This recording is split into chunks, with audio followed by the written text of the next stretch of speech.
नमस्कार। आज वैदिक काल के बारे में चर्चा करेंगे। ध्यान से समझिए। वैदिक काल को दो भागों में बांटा गया है। ऋग वैदिक काल 1500 से 1000 ईसा पूर्व, उत्तर वैदिक काल 1000 से 600 ईसा पूर्व। ऋग वैदिक काल वैदिक संस्कृति का निर्माण आर्यों द्वारा किया गया। आर्य भारत के जिन क्षेत्रों में सर्वप्रथम बसे उस क्षेत्र को सप्त सैंधव कहा गया। यह नाम उस क्षेत्र की 7 नदियों की अवस्थिति के कारण पड़ा। ये नदियाँ सिंधु, सतलज, रावी, चिनाब, ब्यास, झेलम, सरस्वती। ऋग्वेद में इस क्षेत्र को ब्रह्मावर्त भी कहा गया है। मैक्स मूलर ने आर्यों का मूल निवास स्थान मध्य एशिया को माना है।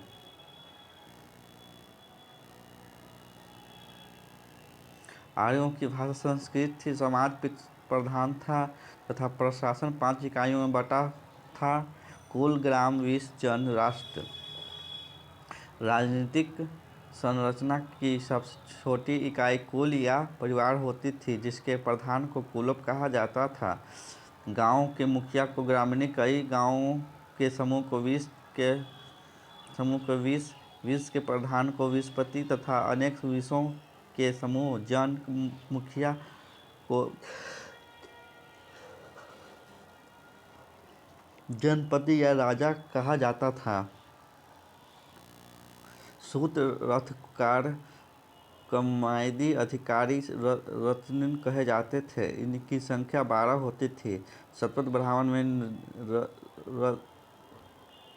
रत्तिन की संख्या 12 जो इस प्रकार है: पुरोहित, सेनानी, युवराज, महिषी, सूत, ग्रामीण, गांव का मुखिया, सूत, राजा का सारथी, संगृहत्री, कोषाध्यक्ष, भाग दूध, कर संग्रह करता, अक्षवाप, पासे के खेल में राजा का सहयोगी, पालापगल, संदेशवाहक, गोविंद कर्तन, शिकार के राजा की सहायता करने वाला। राजधिकारियों की पुरोहित और सेनानी प्रमुख थे। उस अपराधियों को पकड़ने का काम करता था। पूर्व दुर्गपति स्पष्ट जनता की गतिविधियां को देखने वाले गुप्तचर होते थे।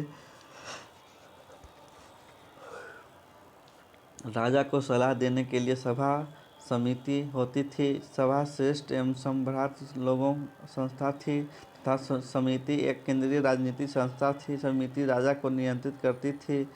सीमित सभापति को ईशान कहा जाता था। आर्यों की सर्वाधिक प्राचीन संस्था विदत थी। यह जनसभा थी।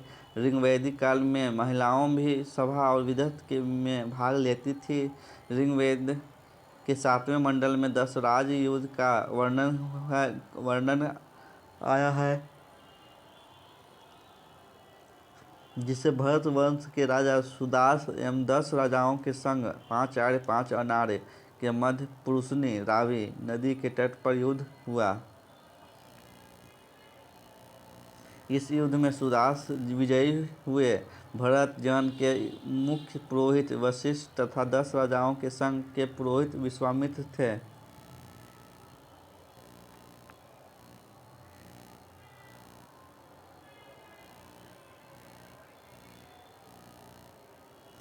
इस युद्ध में 5 आर्य अनुद्रह्यु,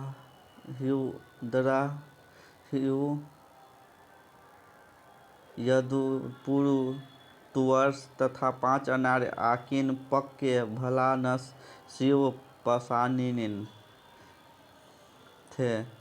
ऋग्वेद में युद्ध के लिए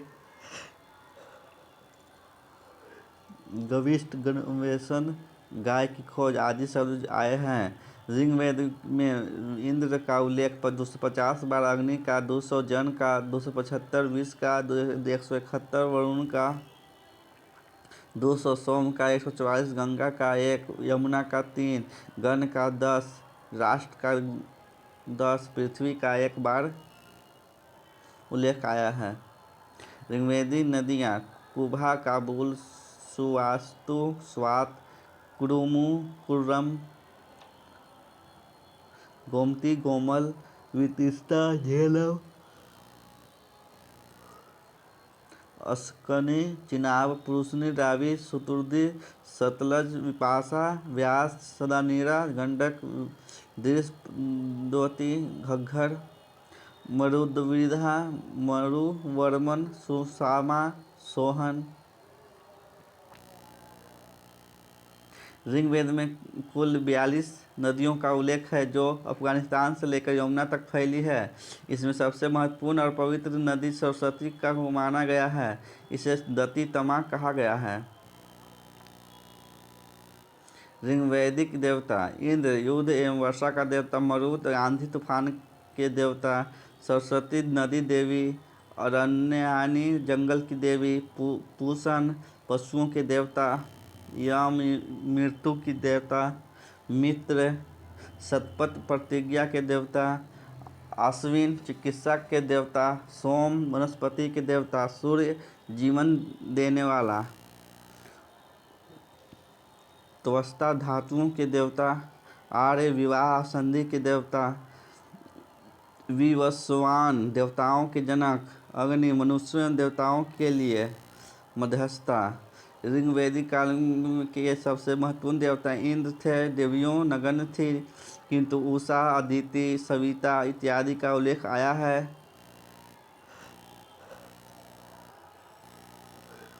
गायत्री मंत्र सविता सूर्य को समर्पित है। अस्तोमा सदगमय ऋग्वेद से लिया गया है। अग्नि दूसरे तथा वरुण तीसरे महत्वपूर्ण देवता थे। वरुण को ऋतुगोपा कहा गया है तथा उसे नैतिक व्यवस्था बनाए रखने वाला देवता माना गया है। संपत्ति की गणना रचिय अर्थात मवेशियों के रूप में होती थी। जुते हुए खेत को उर्वरा पशुचारण भूमि को खिल्य हल को शीर हंसिया को श्रीनी गोबर की खाद के लिए करीस हल से बनी नालियाँ के लिए सीता शब्द का प्रयोग हुआ है। ऋग्वेद में यव तथा धान की चर्चा है। अर्थव्यवस्था निर्वाह पर आधारित थी। वस्तु विनिमय प्रणाली प्रचलित थी। गोत्र सामाजिक संगठन का आधार था। बाल विवाह और पर्दा प्रथा का प्रचलन नहीं था। स्त्रियां यज्ञ कार्यों में अपने पति के साथ भाग लेती थी। नियोग प्रथा प्रचलित था। स्त्रियां शिक्षा ग्रहण करती थी। ऋग्वेद में लोपा मुद्रा घोषा अपाला विश्ववारा सिकता जैसी विदुषी स्त्रियां का वर्णन है। ऋग्वैदिक समाज एक कबीलाई समाज था। ऋग्वेद के 10वें मंडल के पुरुष सूक्त में 4 वर्णों ब्राह्मण क्षत्रिय वैश्य और शूद्र का वर्णन आया है। पहली बार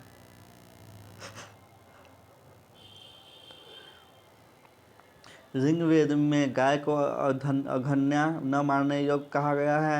ऋग्वेद में दस्यु की चर्चा अदेवयु देवताओं की श्रद्धा नहीं रखने वाले अब्रहयान वेदों को न मानने वाले तथा अयजवन यज्ञ नहीं करने वाले के रूप में की गई है।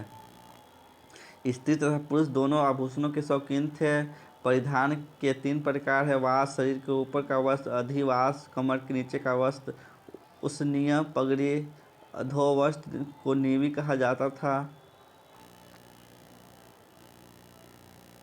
अविवाहित स्त्रियों को अमाजु कहा जाता था। कन्या के विदाई के समय दिए गए उपहार को बृहत वहतु कहा जाता था। कृषि एवं पशुपालन मुख्य व्यवसाय था। कृषि के संबंध में उल्लेख ऋग्वेद के 4ठे मंडल में मिलता है।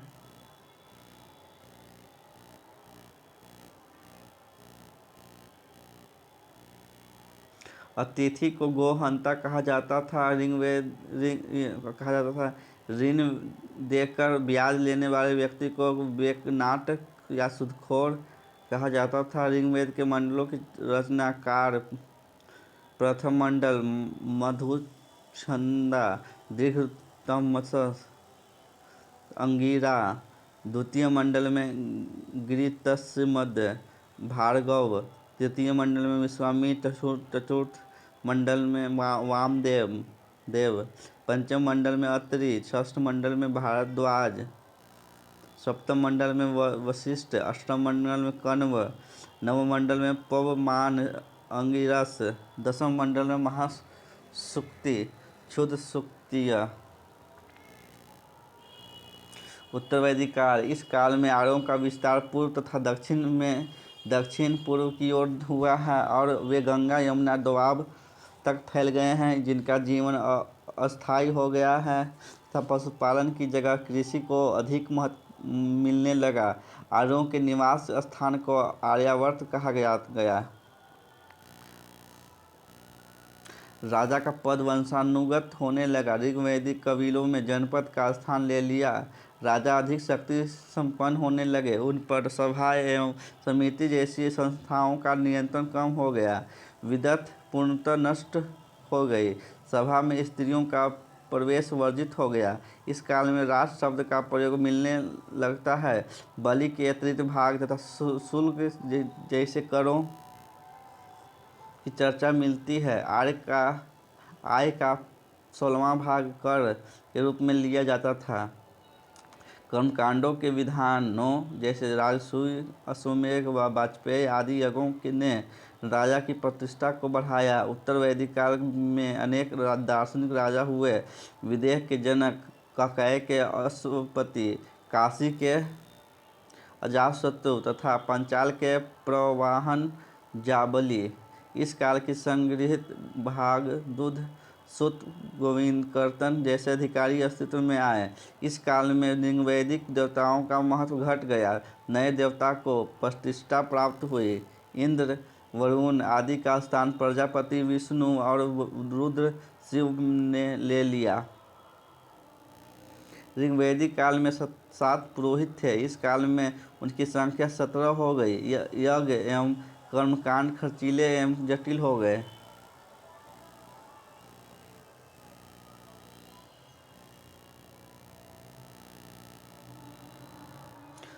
पूषण ऋग्वैदिक काल में पशुओं के देवता थे। इस काल में शूद्रों के देवता हो गए। समाज में स्त्रियां की स्थिति गिरावट आई। इस काल में ग्रंथों में पुत्री के जन्म को अच्छा नहीं माना गया है। पंच महायज्ञ, गृहस्थाश्रम, ब्रह्म या कृषि यज्ञ, प्राचीन ऋषियों के प्रति कृतज्ञता, देव यज्ञ, देवताओं के प्रति कृतज्ञता, पितृ या नृ यज्ञ, पितरों का तर्पण,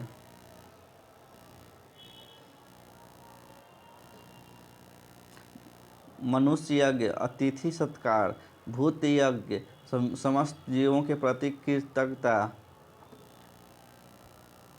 उत्तर वैदिक काल के ग्रंथ छंदोयोग उपनिषद में केवल 3 आश्रमों ब्रह्मचर्य, गृहस्थ, वानप्रस्थ की चर्चा की गई है।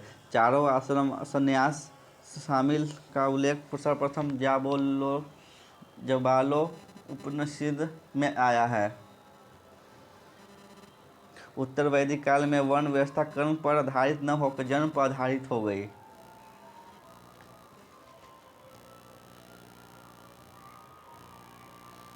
चार धार्मिक पुरोहित।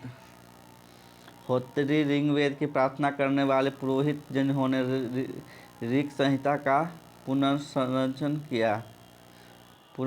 किया।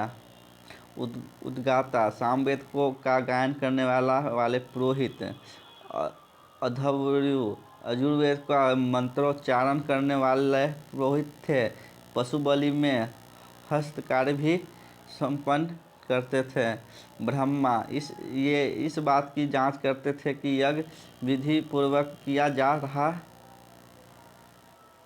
तथा मंत्रोच्चारण शुद्ध हो रहा है या नहीं। इनका संबंध अथर्ववेद से था।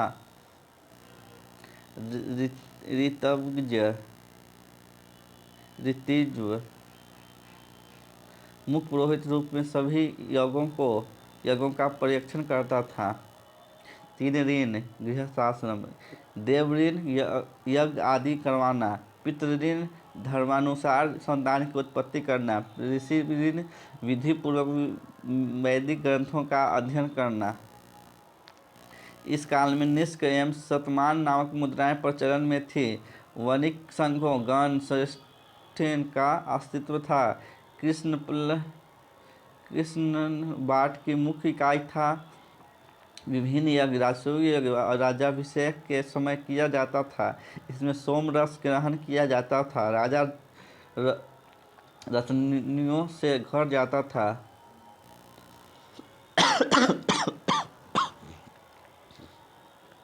अश्वमेध शक्ति का घोतक। वाजपेयी राजा अपनी शक्ति के प्रदर्शन हेतु दौड़ का आयोजन करता था। अग्नि अष्टोम, इसमें अग्नि को पशु बलि दी जाती थी।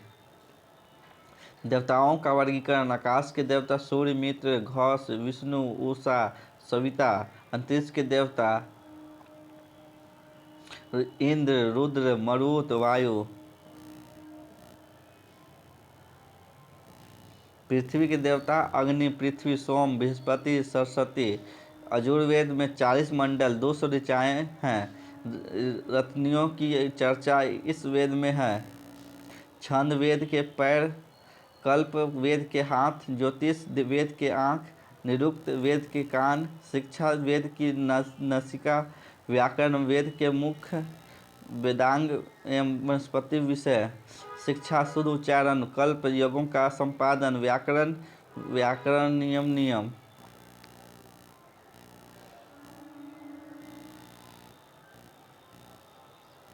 निरुक्त शब्दों की उत्पत्ति, छंदों का प्रयोग, ज्योतिष, खगोल विज्ञान।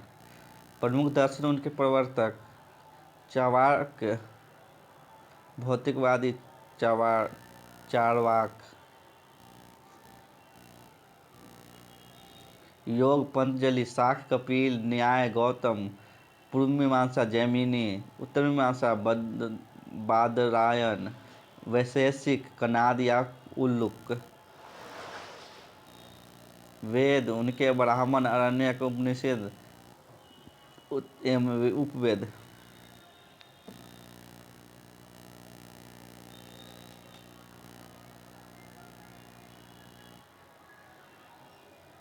ऋग्वेद ऐतरेय कौशिकी, आरण्यक में होगा ऐतरेय कौशिकी, उपनिषद में ऐतरेय कौशितकी, उपवेद में आयुर्वेद। सामवेद में पंचवीस, छंदोग्य, षड्वीस, जैमिनीय। आरण्यक में होगा छंदोग्य, जैमिनीय। उपनिषद में छंदोग्य या केन। उपवेद में गंधर्व वेद। यजुर्वेद तैत्तिरीय तथा शतपथ ब्राह्मण। बृहदारण्यक, तैत्तिरीय। उपनिषद में होगा श्वेताश्वर, ईश, बृहदारण्यक, मैत्रायणी, कंठ, तैत्तिरीय। धनुर्वेद। अथर्ववेद में गोपथ ब्राह्मण। उपनिषद में मुंडक, प्रश्न, मांडुक्य। उपवेद में शिल्पवेद। धन्यवाद। वैदिक समाप्त हुआ।